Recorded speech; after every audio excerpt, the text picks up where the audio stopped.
Here's my 1955 Royal Enfield Bullet 500 Greenlaner, and I made a series of videos the other day when we went out on Muddy Friday with some friends on their more modern machines, and we had quite an outing and quite a lot of rough terrain and rough tracks. Admittedly, there was a lot of road work as well on tarmac roads, but I've refrained from using this the last few times I've been out with them because I think the only time I used this one previously had a rather annoying misfire, which actually turned out to be nothing more than a dodgy spark plug. But before and since using this one that last time, I've mainly used the little Trials Cub, which is fantastic, except it's just a little bit slow on road sections where we go from one off-road section to another. It will knock on the door of 60 miles an hour flat out, but it's happier at 45 to 50 miles an hour.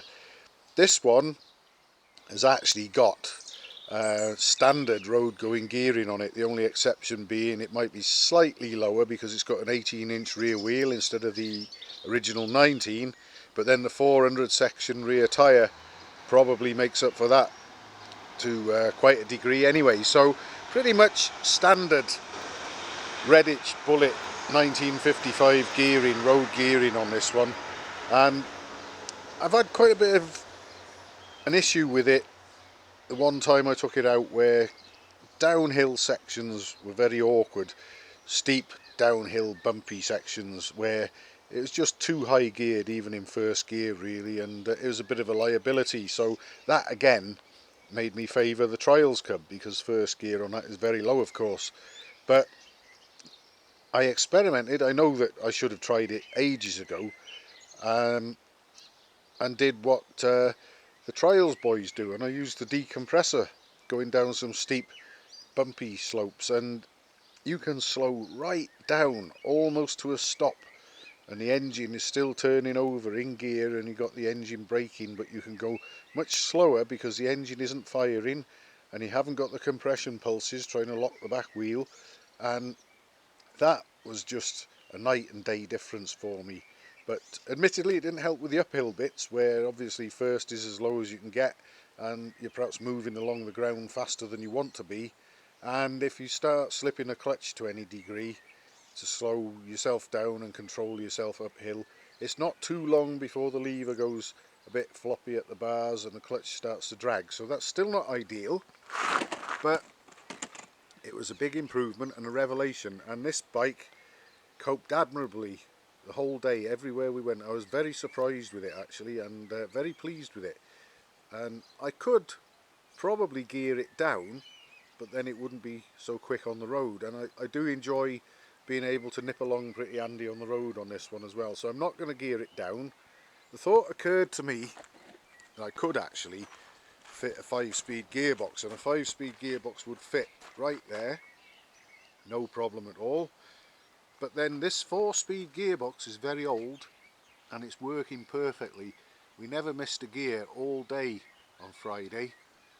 Every gear I wanted I selected perfectly straight away. So I want to keep the original gearbox with the original engine, and the whole bike is from 1955. The engine number and the frame number are about 200 apart, but they are from 1955, and it's just a great old machine, and I'm not going to fit 5-speed gearbox and spoil its, I can't really call it originality. It might make it more usable in that the 5-speeders, give them their due, first gear is very low, like a crawler gear. It would be an ideal gearbox to fit to it, and I'd still be able to keep the gearing the same in top gear for the road. But for now at least I'm going to stick with the 4-speeder. I'm very pleased with how it all went. It didn't use a drop of oil. I think we used less than 2 gallons of fuel, and we probably did over 50 miles in total yesterday, and a lot of that was in the lower gears and using the engine's power, which is quite considerable considering they're only going to be around 25 brake horsepower. I think they must be very big horses, because this thing's got a lot of get up and go in it when you open that throttle. and it just really surprised me the other day actually, and I'm very pleased with it. So we'll be seeing a lot more of this one out and about, I think, but I'm not going to sideline the Trials Cub, because the Trials Cub has got its advantages over this one in being much lighter and much easier to handle. Especially, I got caught out a couple of times where I was on the centre of a rutted lane, say, and you go to slow down and maybe put your feet down, and you've got nothing but fresh air to put your feet into because the ruts are so deep.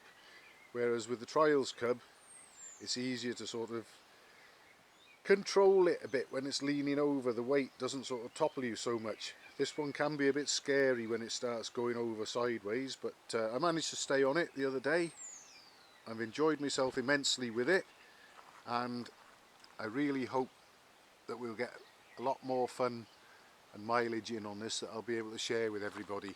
But just to sort of go over the machine a bit, this is one that I built with my father about 12 years ago. We've got a flanged alloy rear wheel. That actually came from a Bullet 350 Trials bike that I restored, where the owner wanted alloy rims but non-flanged, so that was going spare, so I had that off him and built this wheel for mine. So I thought, well, I better get a flanged alloy rim to match for the front. So we got a 21-inch wheel on the front, an 18 on the back. A very nice man called Tony Cooper overhauled the magneto for us at the time, about 10 or 12 years ago, and it's still going strong. Usually gives me a start first kick. The old AML 289 long neck carburettor is still working fine and doing its job. No leaks, gives me instant starts. I have got an inline fuel filter on it, just for a bit of peace of mind. What else can I say about it? I fitted a chain tensioner to this one. You can perhaps just about see it. It's right under here.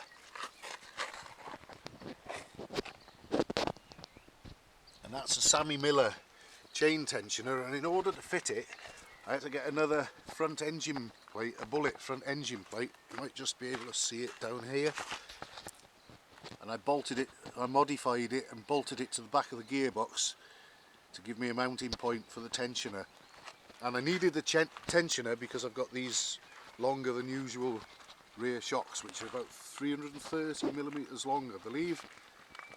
And the issue I ran into was basically you had to have so much slack in the chain with the suspension at full stretch in order to allow it to take up the tension when you hit bumps. It was just too slack, so I had to fit that tensioner. So that fits in there nicely. You can hardly see it. It works really well. So it's quite well equipped, this thing, and very enjoyable and smooth running. All the controls work nicely. It could perhaps benefit from slightly better brakes, but they're okay for what they are.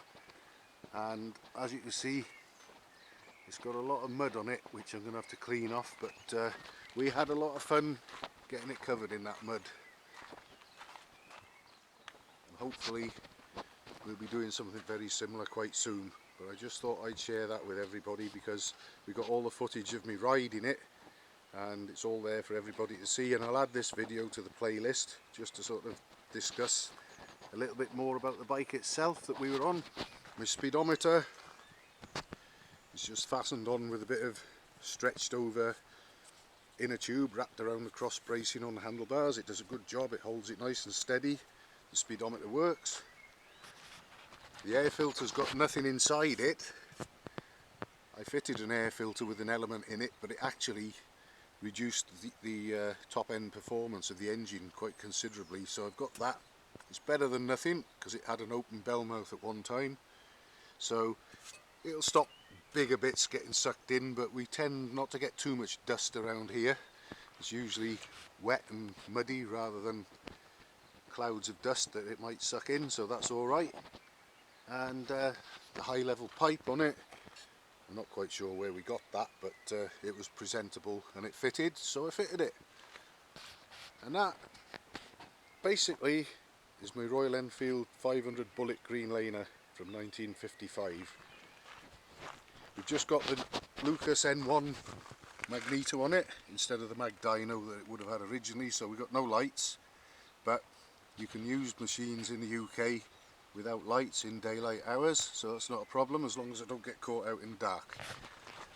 So there we are, a little bit about my 1955 Greenlaner.